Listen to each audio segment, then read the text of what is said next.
નમસ્કાર બહેનો. પાઠ નંબર 9માં આપણે ભાગ 1ની ચર્ચા કરી. સામાજિક ધોરણભંગ કોને કહેવામાં આવે, એની વ્યાખ્યાઓ જોઈ. સામાજિક ધોરણભંગ વર્તનની લાક્ષણિકતાઓ 6 પ્રકારની આપવામાં આવેલી છે. 6 પ્રકારની લાક્ષણિકતાઓની ચર્ચા કરી. એ પહેલાં આપણે ચર્ચા કરી હતી ધોરણભંગ વર્તન એટલે શું, ધોરણ અનુરૂપ વર્તન એટલે શું, હકારાત્મક ધોરણો કોને કહેવામાં આવે અને નકારાત્મક ધોરણો કોને કહેવામાં આવે એની ચર્ચા કરી. બેનો બોર્ડમાં 5 માર્કના પ્રશ્નમાં પૂછાઈ ગયેલો છે પ્રશ્ન, એની ચર્ચા આપણે કરી. સામાજિક ધોરણોની ધોરણભંગ વર્તનની લાક્ષણિકતાઓ સમજાવો. 6 માર્કના પ્રશ્નમાં 5 માર્કના પ્રશ્નમાં પૂછાયેલો છે. 6 પોઈન્ટ આપવામાં આવેલા છે. 6 પોઈન્ટમાંથી 5 પોઈન્ટ આપણને આવડતા હોવા જોશે. ત્યાર પછી ભાગ નંબર 2માં આપણે ધોરણભંગ વર્તન માટેના જવાબદાર પરિબળો કયા છે એની ચર્ચા કરવાના છે. અપરાધ કોને કહેવામાં આવે, અપરાધ અને સમાજ વિરોધી વર્તન કોને કહેવામાં આવે એની ચર્ચા કરવાના છીએ. અને બાળ અપરાધ કોને કહેવામાં આવે એની વ્યાખ્યાઓની ચર્ચા કરવાના છીએ. 6 મુદ્દાને આપણે ચર્ચા કરી છે સામાજિક ધોરણભંગની લાક્ષણિકતાઓમાં. હવે પછી આપણે ધોરણભંગ વર્તન માટે કયા પરિબળો જવાબદાર છે એની ચર્ચા કરવાના છીએ. કોઈ પણ સમાજની વ્યક્તિના ધોરણભંગ વર્તન માટે અનેક પરિબળો જવાબદાર છે. બેનો ખાસ ધ્યાનમાં રાખજો, અહીંયા આગળ 2 માર્કના પ્રશ્નમાં પ્રશ્ન પૂછવામાં આવે. 8 થી 9 પોઈન્ટ આપવામાં આવેલા છે. નબળું સામાજિકીકરણ, ધોરણોનો નબળો અમલ, નબળી સજા પદ્ધતિ, ધોરણો અસ્પષ્ટ વિસ્તાર, ભ્રષ્ટાચારી અમલીતંત્ર, ધોરણો વચ્ચેની વિસંવાદિતા, બચાવ પ્રયુક્તિઓ અને સમૂહ માધ્યમો જેવા પરિબળો ધોરણભંગ વર્તનની સ્થિતિ નિર્માણ કરવામાં સહાયક બનતા હોય છે. બેનો ખાસ ધ્યાનમાં રાખજો, 2 માર્કના પ્રશ્નમાં પૂછાય તો અહીંયા 8 થી 9 મુદ્દા આપવામાં આવેલા છે. નબળું સામાજિકીકરણ, સામાજિકીકરણ કોને કહેવામાં આવે એની ચર્ચા આપણે 11મા ધોરણમાં કરી હતી, જે આપણે આગલા પોઈન્ટમાં પણ ચર્ચા કરવાના છે. સમાજ દ્વારા સમાજના સભ્યોને આપવામાં આવતી તાલીમ એટલે સામાજિકીકરણ અથવા સમાજીકરણ. જો યોગ્ય પ્રકારની તાલીમ ન આપવામાં આવેલી હોય તો સમાજે આપેલા ધોરણો પ્રમાણે વ્યક્તિ વર્તન કરતા નથી. જેમાં 4 કે 5 એજન્સીઓ છે એની ચર્ચા આપણે 11મા ધોરણમાં કરી હતી. જેમાં કુટુંબ, મિત્ર જૂથ, શાળા, સંચાર માધ્યમો અને અન્ય વાહકોની ચર્ચા આપણે 11મા ધોરણમાં કરી છે. ધોરણોનો નબળો અમલ, જો ધોરણો નક્કી કરવામાં આવેલા હોય એનો અમલ યોગ્ય પ્રકારનો ન કરવામાં આવતો હોય તો પણ સમાજના વ્યક્તિઓ સમાજે આપેલા ધોરણો પ્રમાણે વર્તન ન કરતા હોય. નબળી સજા પદ્ધતિ, ધોરણભંગ વર્તન કરનારને છોડી મૂકવામાં આવે, કોઈ સજા ન કરવામાં આવે અથવા નજીવી સજા કરવામાં આવે તો પણ ધોરણભંગ વર્તન સતત ચાલતું રહેતું હોય છે. ભ્રષ્ટાચારી અમલીતંત્ર, ધોરણો વચ્ચેની વિસંવાદિતા કે બચાવ પ્રયુક્તિઓ કે સમૂહ માધ્યમો મોટાભાગે ધોરણભંગ વર્તનની સ્થિતિ માટે જવાબદાર પરિબળો છે, સહાયક પરિબળો છે. 2 માર્કના પ્રશ્નમાં પ્રશ્ન પૂછવામાં આવે તો આટલા મુદ્દા લખવાના છે. સામાન્ય સંજોગોમાં સામાજિક ધોરણભંગ વર્તન સમાજ માટે હાનિકારક હોય છે. સામાન્ય સંજોગોમાં સામાજિક ધોરણભંગ વર્તન સમાજ માટે હાનિકારક હોય છે એવું માનવામાં આવે ત્યારે એક બાબત ધ્યાનમાં રાખવી જોઈએ કે ધોરણભંગ વર્તનની ઘટના ક્યારેક સમાજમાં પરિવર્તનને જન્મ આપતી હોય છે અને એ ફાયદાકારક પણ બનતી હોય છે. સમાજમાં પ્રવર્તતા કેટલાક ધોરણો કે સમાજના વિકાસમાં અવરોધક બની સમાજમાં જડતા ફેલાવતા હોય ત્યારે તે ધોરણનો ભંગ કરતું વર્તન સમાજ માટે રચનાત્મક ભૂમિકા પણ ભજવતા હોય છે. ઘણી વખત સમાજમાં આપેલા ધોરણો પ્રમાણે વ્યક્તિ વર્તન ન કરતો હોય પણ નવી પરિસ્થિતિને જન્મ આપતી હોય છે, જે સમાજ માટે કદાચ ફાયદાકારક પણ બનતી હોય છે. દાખલા તરીકે અહીંયા દ્રષ્ટાંત આપવામાં આવેલું છે. રાજારામ મોહન રાયના સતી પ્રથાનો વિરોધ કે ગાંધીજી દ્વારા કરવામાં આવેલી દાંડી કૂચ. રાજારામ મોહન રાય દ્વારા સતી પ્રથા નાબૂદી માટેના પ્રયાસો કરવામાં આવેલા છે. હકીકતમાં સતી પ્રથા એ ઢોંગભંગ વર્તન છે, પણ એ વર્તનને સમાજ એ સમયે સ્વીકારતો હતો અને એને દૂર કરવા માટે રાજારામ મોહન રાય દ્વારા પ્રયત્નો કરવામાં આવ્યા હતા અને અંતે રાજારામ મોહન રાય દ્વારા કાયદો બનાવવા માટેના પ્રયત્નો કરવામાં આવ્યા. સતી પ્રથા નાબૂદીનો કાયદો ઘડવામાં આવ્યો. ગાંધીજી દ્વારા કરવામાં આવેલી દાંડી કૂચ આપણે જાણીએ છીએ. ગાંધીજી દ્વારા દાંડી કૂચ કરવામાં આવી. સરકાર દ્વારા, અંગ્રેજ સરકાર દ્વારા મીઠા ઉપર કર નાખવામાં આવ્યો હતો અને કર નાબૂદ કરવા માટે દાંડી કૂચ કરવામાં આવી હતી. આમ કેટલીક બાબતો આમ જોઈએ તો દાંડી કૂચ કરવામાં આવી એ સમયે ઘણા બધા લોકો દ્વારા એમાં ભાગ લેવામાં આવ્યો હતો. સમાજ વિરોધી વર્તન આમ ગણાવી શકાય, પણ એ લોકો માટે ફાયદાકારક હતું. આમ સામાજિક ઢોંગભંગ વર્તનની ઘટના એ ખંડાત્મક અને રચનાત્મક એમ બંને સ્વરૂપે જોવા મળતી હોય છે. એટલે સમાજે આપેલા ધોરણો પ્રમાણેનું વ્યક્તિ વર્તન કરે તો એ ધોરણ અનુરૂપ વર્તન ગણાય. પણ કેટલીક પરિસ્થિતિ એવી હોય છે સમાજે આપેલા ધોરણ પ્રમાણેનું વર્તન ન કરવામાં આવે છતાં પણ સમાજ વ્યવસ્થામાં એ બાબતો ફાયદાકારક બનતી હોય છે. ધોરણભંગ વર્તનમાં અપરાધી વર્તન અને સમાજ વિરોધી વર્તન બેનો ખાસ ધ્યાનમાં રાખજો. 2 માર્કના પ્રશ્નમાં પ્રશ્ન પૂછવામાં આવે. અપરાધી વર્તન અને સમાજ વિરોધી વર્તન. સમાજ વિરોધી વર્તન કોને કહેવામાં આવે? બોર્ડમાં પૂછાઈ ગયેલો પ્રશ્ન છે. બોર્ડમાં પૂછાઈ ગયેલો પ્રશ્ન છે. સમાજ વિરોધી વર્તન કોને કહેવામાં આવે? એ બંનેનો સમાવેશ થઈ જાય છે.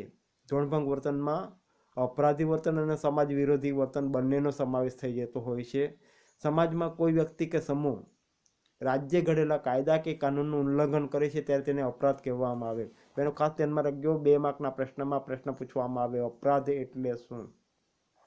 અહીં આગળ આપવામાં આવેલી વ્યાખ્યા પ્રમાણે સમાજના કોઈ પણ વ્યક્તિ કે સમૂહ રાજ્ય ઘડેલા કાયદા કે કાનૂનનું ઉલ્લંઘન કરે ત્યારે તેને અપરાધ કહેવામાં આવતો હોય છે. રાજ્ય ઘડેલા કાયદા આપણે જાણીએ છીએ. ભારત દેશની વાત કરવામાં આવે તો ભારત દેશ આઝાદ થયો પછી 395 જેટલા કાયદાઓ ઘડવામાં આવેલા છે. વ્યક્તિ જે કાયદાનું ઉલ્લંઘન કરે તો એ માટે ચોક્કસ પ્રકારનો દંડ નક્કી કરવામાં આવેલો છે, સજા નક્કી કરવામાં આવી છે અને એ પ્રકારનું ઉલ્લંઘન કરતું વર્તન એટલે અપરાધ તરીકે ઓળખવામાં આવે.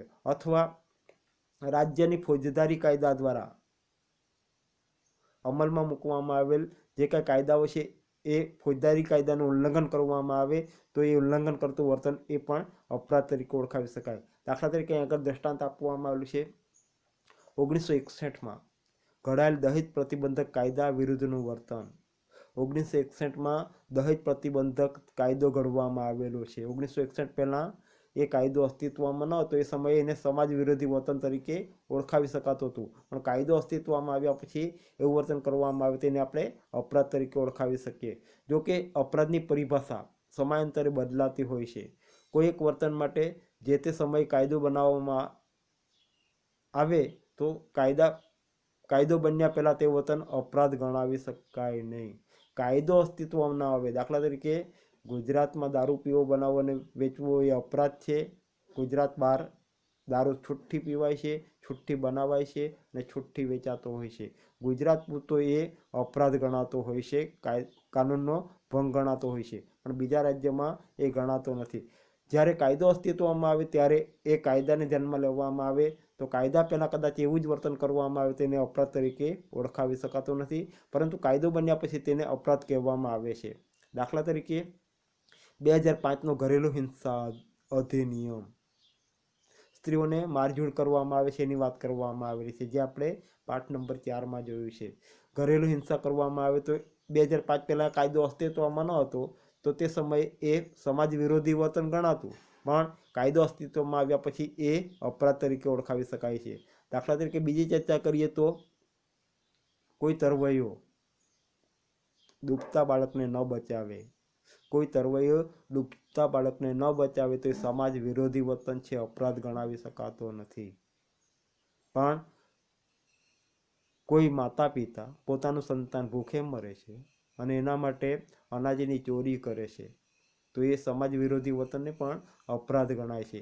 એક જગ્યાએ બાળકને ડૂબતો બચાવવામાં નથી આવતો તો પણ એને અપરાધ ગણાવી શકાતો નથી, કારણ કે એ માટેનો કોઈ કાયદો નથી. એને સમાજ વિરોધી વર્તન તરીકે ઓળખાવી શકાય.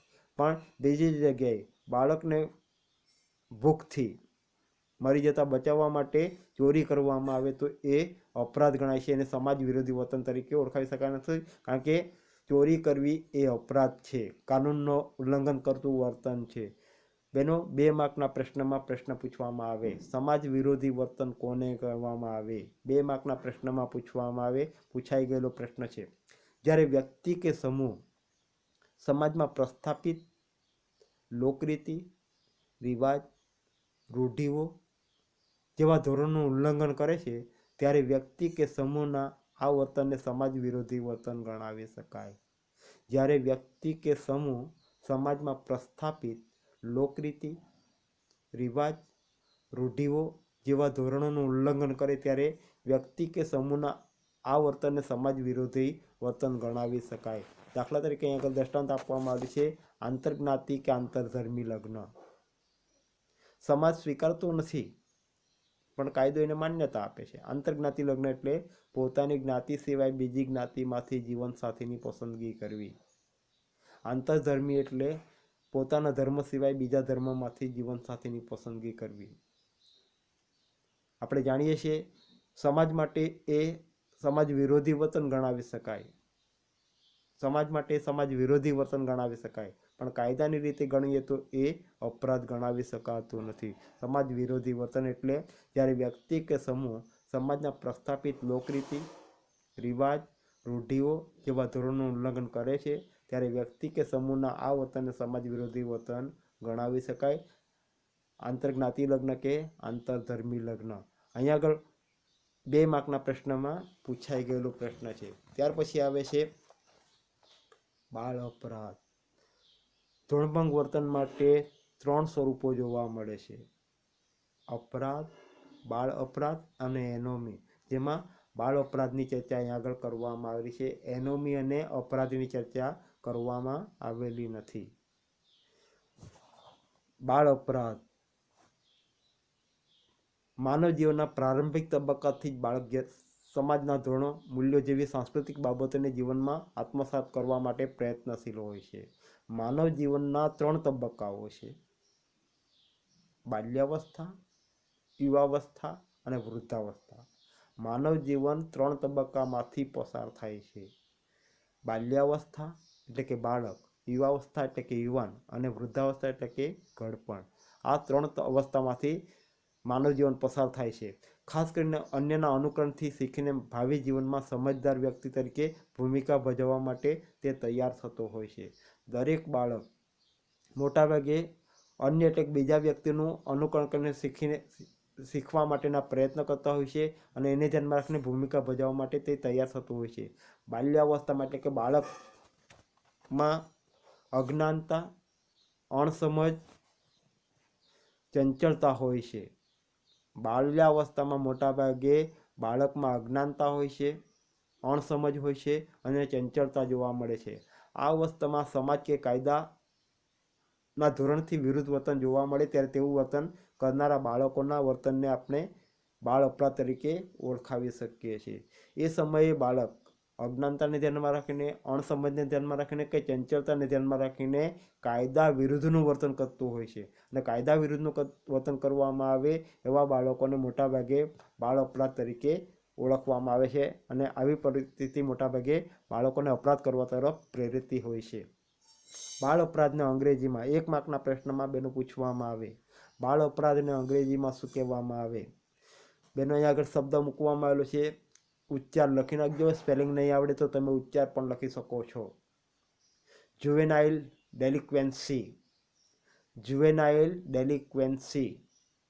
બાળ અપરાધને અંગ્રેજીમાં જુવેનાઇલ ડેલિક્વન્સી તરીકે ઓળખવામાં આવે છે. બાળ અપરાધનો ખ્યાલ ઉંમર સાથે સંકળાયેલો છે. અમુક ઉંમરના બાળકો કાયદા વિરુદ્ધનું વર્તન કરે છે તો એને બાળ અપરાધ તરીકે ઓળખવામાં આવે છે. અમુક ઉંમર, ચોક્કસ પ્રકારની ઉંમર નક્કી કરવામાં આવી છે. અહીં આગળ બેનો પહેલી વ્યાખ્યા શરૂ થાય છે. બાળ અપરાધ કોને કહેવામાં આવે? સામાન્ય રીતે 7 વર્ષથી 18 વર્ષની વચ્ચેની ઉંમર ધરાવતી વ્યક્તિના ગેરકાનૂની વર્તન બાળ અપરાધ તરીકે અને આવું ગેરકાનૂની વર્તન કરનાર બાળકને બાળ અપરાધી તરીકે ઓળખવામાં આવે છે. બેનો ખાસ ધ્યાનમાં રાખજો, ઉંમર ચોક્કસ પ્રકારની ઉંમર નક્કી કરવામાં આવેલી છે. 7 વર્ષથી 18 વર્ષની વચ્ચેની ઉંમર ધરાવતી વ્યક્તિના ગેરકાનૂની વર્તન, બેનો ખાસ ધ્યાનમાં રાખજો, અપરાધ નહીં, ગેરકાનૂની વર્તનને બાળ અપરાધ તરીકે ઓળખવામાં આવે છે. ગેરકાનૂની શબ્દ અવશ્ય આવવો જોશે. ગેરકાનૂની વર્તન બાળ અપરાધ તરીકે અને આવું ગેરકાનૂની વર્તન કરનાર બાળકને બાળ અપરાધી તરીકે ઓળખવામાં આવે છે. બેનો ખાસ ધ્યાનમાં રાખજો, આ પહેલી વ્યાખ્યા છે. સમાજમાં જોવા મળતા અને વધતા જતા બાળ અપરાધના વ્યાપથી સમાજશાસ્ત્રીઓ અને માનવશાસ્ત્રીઓનું ધ્યાન આકર્ષાયેલું જોવા મળે છે. વર્તમાન સમયમાં ભારતમાં બાળ અપરાધના વધતા જતા પ્રમાણ અને તેની ઉંમરને ધ્યાનમાં લઈ સંસદે ખરડો પસાર કરેલો છે. તે મુજબ 31/12/2015થી અમલમાં આવેલ જુવેનાઇલ જસ્ટિસ એક્ટની કલમ 2(12) બાળક કોને કહેવામાં આવે વ્યાખ્યા આપવામાં આવેલી છે. 31/12/2015થી અમલમાં મૂકવામાં આવેલ જુવેનાઇલ જસ્ટિસ એક્ટ 2(12) કલમ પ્રમાણે બાળક એટલે જેમની ઉંમર 18 વર્ષ કરતાં ઓછી હોય. 18 વર્ષ કરતાં એક દિવસ વધી જાય એટલે એ બાળ અપરાધમાં આવતું નથી, અપરાધમાં આવી જાય. એટલે અહીંયા આગળ અપરાધ એ પુખ્ત વયના વ્યક્તિઓ દ્વારા કરવામાં આવતું વર્તન છે. ત્યારે 18 વર્ષ કરતાં નાની ઉંમરના બાળકો દ્વારા ગેરકાનૂની વર્તન કરવામાં આવે તો એને બાળ અપરાધ તરીકે ઓળખવામાં આવે છે. બાળક એટલે જેમની ઉંમર 18 વર્ષ સુધીની હોય, 18 વર્ષ પૂરા થયેલા હોય એને પૂરા થયેલા હોય 18 વર્ષ સુધીના બાળકોને જ બાળક તરીકે ઓળખવામાં આવે છે. તે ઉંમર સુધીના બાળક દ્વારા જ્યારે ધોરણ વિરુદ્ધનું વર્તન થાય તો તેને બાળ અપરાધ અને તેવું વર્તન કરનાર બાળકને બાળ અપરાધી કહેવામાં આવે છે. 18 વર્ષ સુધીના બાળકોને બાળક તરીકે ઓળખવામાં આવે છે. તે ઉંમર સુધીના બાળક દ્વારા જ્યારે ધોરણ વિરુદ્ધનું વર્તન કરવામાં આવે તો તેને બાળ અપરાધ તરીકે ઓળખવામાં આવે છે અને આવું વર્તન કરનાર બાળકોને બાળ અપરાધી તરીકે ઓળખવામાં આવે છે. બાળ અપરાધની વ્યાખ્યા પણ 3-4 આપવામાં આવેલી છે. બેનું ખાસ ધ્યાનમાં રાખજો, બાળ અપરાધની વ્યાખ્યા 3-4 આપવામાં આવેલી છે. પરીક્ષામાં પૂછવામાં આવે તો પૂછાઈ ગયેલી વ્યાખ્યા 2 માર્કમાં પૂછાઈ ગયેલો પ્રશ્ન છે. પારિભાષિક શબ્દકોશ પ્રમાણે બાળ અપરાધ કોને કહેવામાં આવે? પારિભાષિક શબ્દ પ્રમાણે સમાજશાસ્ત્રના શબ્દકોશમાં આપવામાં આવેલું છે એ પ્રમાણે વિશાળ અર્થમાં બાળ અપરાધ અમુક ઉંમરથી નીચેની ઉંમરના બાળકો અને કિશોરોના એવા સમાજ વિરોધી કૃત્ય સૂચિત કરે છે કે જે સ્પષ્ટ રીતે કાયદાથી પ્રતિબંધિત થતા હોય છે અથવા કાયદામાં જે કૃત્યનું અર્થઘટન અપરાધ તરીકે કરીને તેની સામે કાંઈક સત્તાવાર પગલાં નક્કી કરવામાં આવ્યા હોય તેવા કૃત્યો. બેનો ખાસ ધ્યાનમાં રાખવું, કોમાથી શરૂ કરીને કોમા સુધી લખવાનું છે. અમુક ઉંમર સુધીના, અમુક ઉંમરથી નીચેના ઉંમરના બાળકો અને કિશોરોના એવા સમાજ વિરોધી કૃત્ય સૂચિત કરે. એટલે કે આપણે અગાઉ વ્યાખ્યા જોઈએ એ પ્રમાણે 7 થી 18 વર્ષની વયવત જૂથ વચ્ચેના બાળકો દ્વારા ગેરકાનૂની વર્તન કરવામાં આવે તો એને બાળ અપરાધ તરીકે ઓળખવામાં આવે છે. આવું ગેરકાનૂની વર્તન કરનાર બાળકોને બાળ અપરાધી તરીકે ઓળખવામાં આવે છે. એટલે અહીંયા આગળ અમુક ઉંમરથી નીચેના એટલે કે 18 વર્ષ કરતાં નીચેના બાળકો દ્વારા ગેરકાનૂની વર્તન કરવામાં આવે અને જે સ્પષ્ટ રીતે કાયદાથી પ્રતિબંધિત થતા હોય, એટલે કે પુખ્ત વયના વ્યક્તિઓ દ્વારા આવું કૃત્ય કરવામાં આવે તો એ સજાને પાત્ર થતું હોય છે અથવા કાયદામાં જે કૃત્યનું અર્થઘટન અપરાધ તરીકે કરીને તેની સામે કંઈક સત્તાવાર પગલાં નક્કી કરવામાં આવ્યા હોય તેવા કૃત્યો બાળકો દ્વારા કરવામાં આવે, તેવા કૃત્યો બાળકો દ્વારા કરવામાં આવે તો એને બાળ અપરાધ તરીકે ઓળખવામાં આવે છે. પુખ્ત વયના વ્યક્તિઓ દ્વારા કરવામાં આવે એવા કૃત્યો કે જે સજાને પાત્ર હોય, સત્તાવાર રીતે સજા આપવામાં આવી હોય એવા જ કૃત્યો 7 થી 18 વર્ષના બાળકો દ્વારા કરવામાં આવે તો એને બાળ અપરાધ તરીકે ઓળખવામાં આવે છે. ત્યાર પછી બીજી વ્યાખ્યા છે હંસા શેઠની. સમાજશાસ્ત્રી સંશોધનમાં બાળ અપરાધી શબ્દ ફક્ત એવા બાળકોને સૂચિત કરે છે કે જે બાળકોની સામે પોલીસ અધિકારીઓએ અથવા અદાલતી સત્તાવાળાઓએ સત્તાવાર રીતે કોઈ પગલાં લીધા હોય છે. હંસા શેઠની વ્યાખ્યા પ્રમાણે બાળ અપરાધી શબ્દ ફક્ત એવા બાળકોને સૂચિત કરે છે કે જે બાળકોની સામે પોલીસ અધિકારીઓએ અથવા અદાલતી સત્તાવાળાઓએ સત્તાવાર રીતે કોઈ પગલાં લીધા હોય, બાળકો દ્વારા ગેરકાનૂની વર્તન કરવામાં આવ્યું હોય અને એવું ગેરકાનૂની વર્તનમાં સામે પોલીસ અધિકારીઓ દ્વારા કે અદાલત દ્વારા, જે આપણે જોવાના છે આગળ બાળ અદાલતમાં, અદાલતી સત્તાવાળાએ સત્તાવાર રીતે કોઈ પગલાં લીધા હોય, એને સજા કરવા માટેના પ્રયત્નો કરવામાં આવ્યા હોય, સુધારવા માટેના પ્રયત્નો કરવામાં આવ્યા હોય, આવા કૃત્ય કરનાર બાળકોને બાળ અપરાધ તરીકે ઓળખવામાં આવે છે. શેઠના ત્રીજી વ્યાખ્યા છે, બાળ અપરાધ એ જે તે પ્રદેશના કાયદા દ્વારા પરિભાષિત થયેલા નાની ઉંમરના બાળકો દ્વારા કરવામાં આવતું વિચલિત વર્તન છે. જે તે પ્રદેશના કાયદા દ્વારા, એટલે કે બાળ અપરાધીઓ માટે ચોક્કસ પ્રકારના કાયદાઓ ઘડવામાં આવેલા છે. એ બધા રાજ્યોમાં જોવા મળતા નથી. અમુક રાજ્યોમાં એ પ્રકારના કાયદાઓ જોવા મળે છે, અમુક રાજ્યમાં એ પ્રકારના કાયદાઓ જોવા મળતા નથી. બાળ અપરાધ એ જે તે પ્રદેશના કાયદા દ્વારા પરિભાષિત થયેલા નાની ઉંમરના બાળકો દ્વારા કરવામાં આવતું વિચલિત વર્તન છે. નાની ઉંમરના બાળકોની વાત કરવામાં આવી છે, જે આપણે અગાઉ વ્યાખ્યા જોઈ એ પ્રમાણે 7 વર્ષથી 18 વર્ષ સુધીના બાળકો દ્વારા ગેરકાનૂની વર્તન કરવામાં આવે એને બાળ અપરાધ તરીકે ઓળખવામાં આવે છે. એવું ગેરકાનૂની વર્તન કરનાર બાળકોને બાળ અપરાધી તરીકે ઓળખવામાં આવે છે. આમ શેઠનાની વ્યાખ્યા પ્રમાણે જે તે પ્રદેશમાં કાયદા દ્વારા પરિભાષિત, બધા રાજ્યમાં કાયદાઓ જોવા મળતા નથી, બાળ અપરાધના કાયદાઓ જોવા મળતા નથી, અને એને ધ્યાનમાં રાખીને જે પ્રદેશમાં કાયદા દ્વારા પરિભાષિત થયેલા નાની ઉંમરના બાળકો દ્વારા કરવામાં આવતું વિચલિત વર્તનને બાળ અપરાધ તરીકે ઓળખવામાં આવે છે. ટૂંકમાં બાળકો દ્વારા કરવામાં આવતા એવા વર્તનો કે જે સમાજના સામાજિક અને સાંસ્કૃતિક માળખાથી વિરુદ્ધ ના હોય અને સમગ્ર સમાજના વિઘટન માટે જવાબદાર હોય એટલે બાળ અપરાધ. અને આવો અપરાધ કરનાર બાળક એટલે બાળ અપરાધી. એનું ખાસ ધ્યાનમાં રાખજો, બોર્ડમાં 2 વખત પ્રશ્ન પૂછાઈ ગયેલો છે. બાળ અપરાધી એટલે શું? બાળ અપરાધી કોને કહેવામાં આવે? 7 થી 18 વર્ષના બાળકો દ્વારા ગેરકાનૂની વર્તન કરવામાં આવે તો એવું વર્તન કરનાર બાળકોને બાળ અપરાધ તરીકે ઓળખવામાં આવે છે. એવું વર્તનને બાળ અપરાધ, પણ આવા ગેરકાનૂની વર્તન કરનાર બાળકોને બાળ અપરાધી તરીકે ઓળખવામાં આવે છે. અહીં આગળ આપવામાં આવેલી વ્યાખ્યા પ્રમાણે બાળકો દ્વારા કરવામાં આવતા એવા વર્તનો કે જે સમાજના સામાજિક અને સાંસ્કૃતિક માળખાથી વિરુદ્ધ ના હોય અને સમગ્ર સમાજના વિઘટન માટે જવાબદાર હોય એટલે બાળ અપરાધ.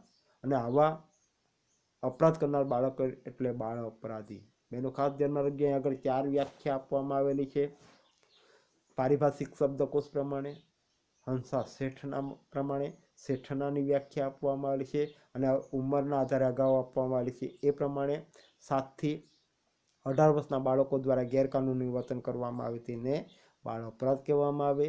આવું ગેરકાનૂની વર્તન કરનારા બાળકોને બાળ અપરાધી તરીકે ઓળખવામાં આવે. આમ અહીં આગળ બાળ અપરાધ કોને કહેવામાં આવે એની ચર્ચા આપણે કરી છે.